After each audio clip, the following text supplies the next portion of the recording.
Come sit on the reading lap. Hi there. Here's another book that rhymes and is all about a love of science.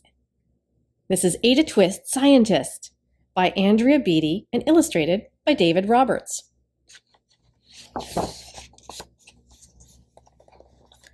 Ada Marie, said not a word till the day she turned 3. She bounced in her crib and looked all around, observing the world but not making a sound. She learned how to climb and made her big break, with a trail of chaos left in her wake. She ran through the day chasing each sound and sight, and didn't slow down till she conked out at night. Her parents were frazzled but tried not to freak, as Ada grew bigger and still did not speak. Clearly, young Ada, with lots in her head, would have something to say when it ought to be said. And that's just what happened when Ada turned 3. She tore through the house on a fact-finding spree and climbed up the clock just as high as she could, and her parents yelled, "Stop!" as all good parents would. Ada's chin quivered, and she tried not to cry. She took a deep breath, and she simply asked, "Why?" Why does it tick, and why does it talk? Why don't we call it a granddaughter clock? Why are there pointy things stuck to a rose, and why are there hairs up inside of your nose? She started with why, and then what, how, and when. By bedtime she came back to why once again. She drifted to sleep as her dazed parents smiled at the curious thoughts of their curious child, who wanted to know what the world was about. They kissed her and whispered, "You'll figure it out." Her parents kept up with their high-flying kids, whose questions and chaos both grew as she did. Even Miss Greer found her hands were quite full when young Ada's chaos wreaked havoc in school. But this much was clear about Miss Ada Twist: she had all the traits of a great scientist. Now, Ada was busy that first day of spring, testing the sounds that make mockingbirds sing, when a horrible stench whacked her right in the nose. A pungent aroma that curled up her toes.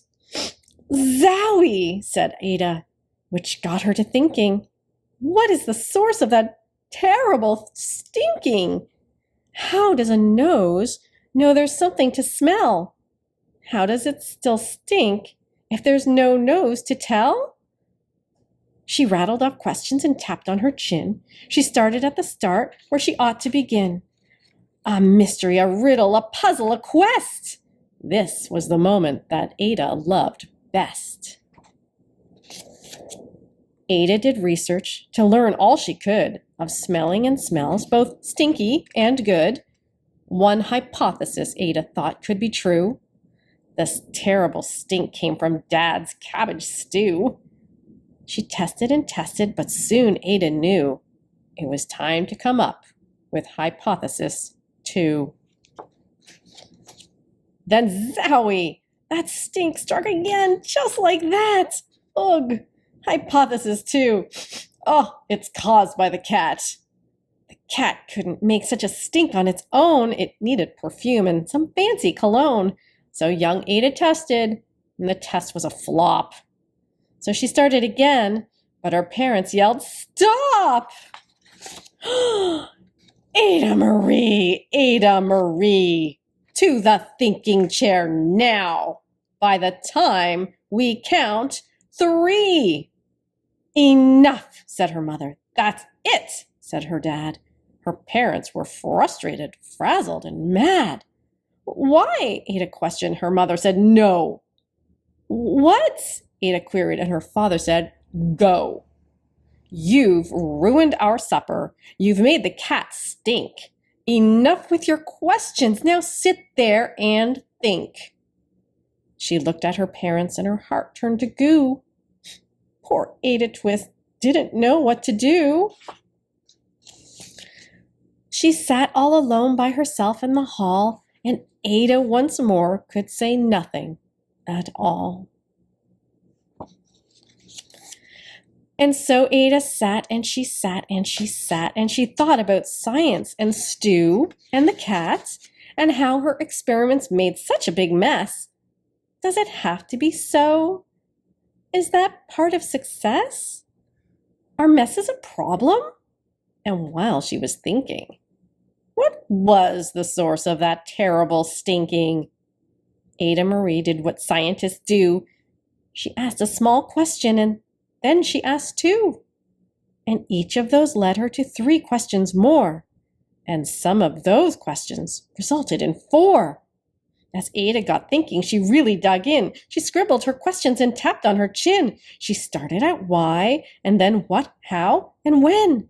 And at the end of the hall, she reached why once again. Her parents calmed down and they came back to talk. They looked at the hallway and just had to gawk. No patch of bare paint could be seen on the wall. The thinking chair now was the great thinking hall. They watched their young daughter and sighed as they did. What would they do with this curious kid who wanted to know what the world was about? They smiled and they whispered, "We'll figure it out." And that's what they did, because that's what you do when your kid has a passion and heart that is true. They remade their world. Now they're all in the act of helping young Ada sort fiction from fact. She asks lots of questions. How could she resist? It's all in the heart of a young scientist. And as for that smell, well, what can Ada Twist do but learn all she can with her friends in grade 2? Will they discover the stink that curls toes? Well, that's the question. And someday, who knows? I hope you enjoyed Ada Twist Scientist as much as we do. Joining me today. If you love the book, please leave a comment. If you have any other great book ideas or want me to read a favorite story, please leave the title in the comment section, and I'll try to get to it as soon as possible. Come sit